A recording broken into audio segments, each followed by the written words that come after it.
Hi, I'm Max Keiser. This is the Keiser Report. Did you enjoy those summer solutions? Yeah, I know I did. Well, it's time to get back into the problem. So let's turn to Stacy. Right. Well, the Fed had better hope the solution to inflation is just time. Because remember, they keep on saying it is transitory. Well, their usual solution is giving more and more money. The Treasury is always giving more and more money. Congress, more and more money. So we're going to look at what some of the results that have come out while we've been gone for the past 2 weeks. We've seen not only inflation numbers hit over 5%, the highest in a very long time since 2008, but container freight rate spike to new extremes, up 500% for Asia, US, Asia, EU since early 2020. And the worst is still ahead. And Wolf Richter uses a quote from Jerome Powell just under this. It turns out it's a heck of a lot easier to create demand than it is to bring supply up to snuff. So we'll go over some of the details on these rates, but they're pretty shocking, Max. Right, yeah, that's a good comment by Wolf Richter about demand. It's always spoken about in Keynesian economics corners that they need to stimulate demand by printing money. But we live in an age now where the supply side of the equation is broken. So we're entering into these supply shocks, whether it could be microchips, for example, or basic commodities are up sharply. There's a food insecurity now by hundreds of millions of people around the world just emerging over the past 12 months because of this runaway inflation, because of the runaway money printing, as we've been saying for a few years. So now people are really coming to grips with the fact that, yeah, Keiser Report's been right about it. What's next? Right. So we'll go over some of the data. The important one to look at there in terms of the container freight rates is from Shanghai to Los Angeles. And so think about this. Everybody got a lot of stimulus checks. We covered this. Thousands and thousands of dollars over the past year, a year and 2 months. And what they did is they bought durable goods. They bought refrigerators. They bought washing machines. And where did it all come from? It came from China. So this is the most important one for this COVID lockdown story and the supply shortages and rates spiking.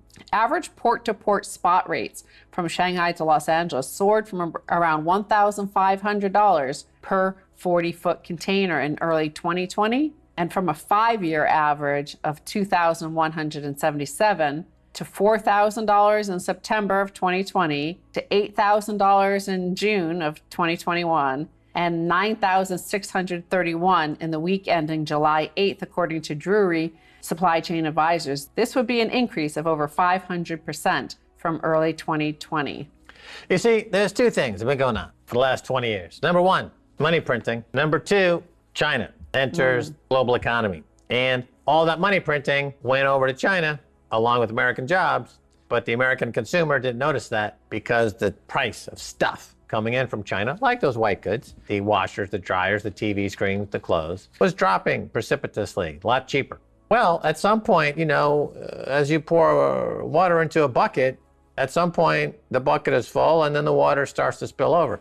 So here we have a situation where all the cheap gains that have accrued due to including China into the World Trade Organization under Bill Clinton have exhausted themselves. So all the money printing, like that water into the bucket, is now spilling over as real inflation. But I think the reason this has caught people off guard is that it took 25 years to fill that bucket.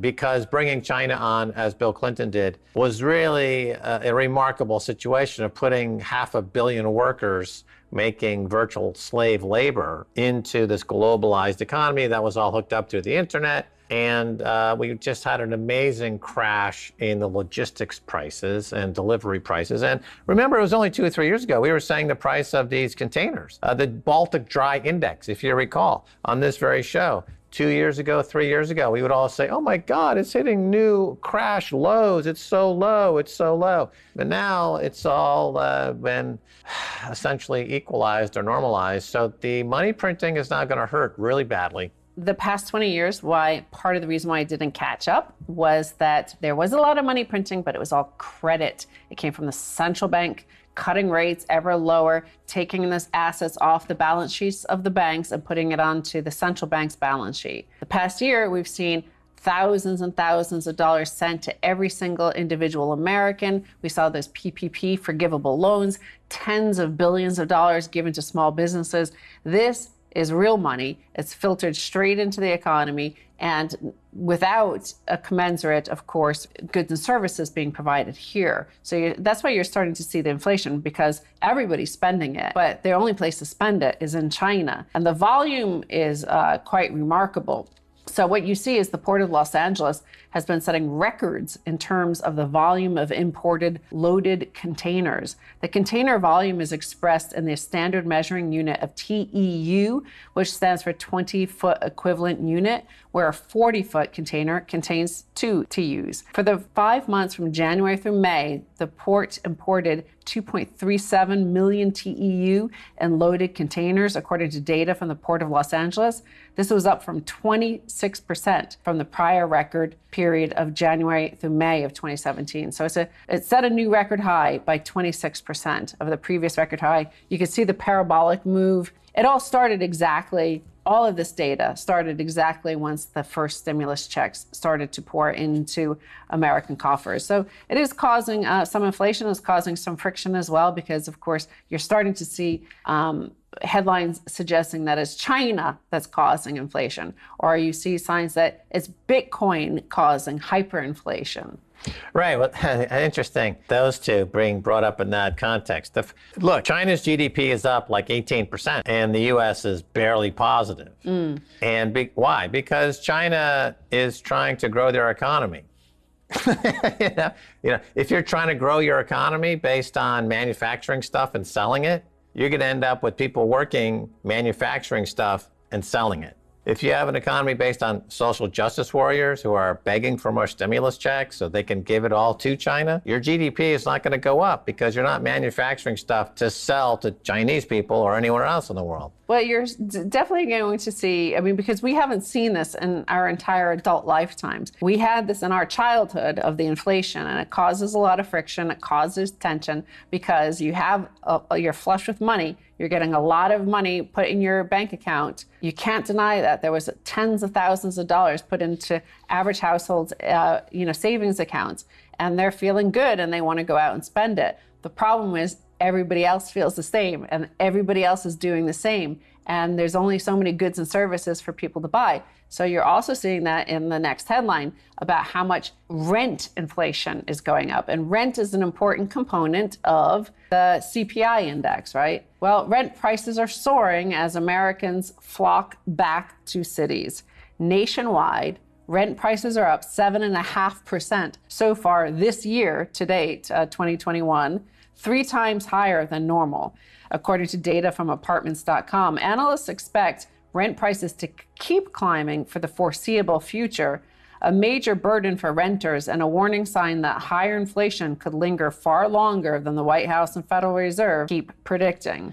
Right, the old pea and shell game. You have a pea and you have 3 shells, and you're like, oh, where's the pea? Where's the pea? Well, the Bureau of Labor Statistics in Washington, D.C. have been playing this game for 40 years, 50 years, where every year, every 2 years, they have a new definition of how to calculate inflation, right? They substitute hamburger for steak. They say a computer is twice as fast, so it's half as cheap. They substitute rent for houses. But eventually, instead of having 1 pea to play with in the shell game, it's now 3 peas. And every single shell you turn over, it's inflation, inflation, and guess what? Inflation. So all of those hedonic adjustments and all that gamesmanship that's been going on to help the Federal Reserve keep rates low so that the investment bankers and the private equity firms have cheapest possible money to buy other companies for virtually nothing has come to an abrupt end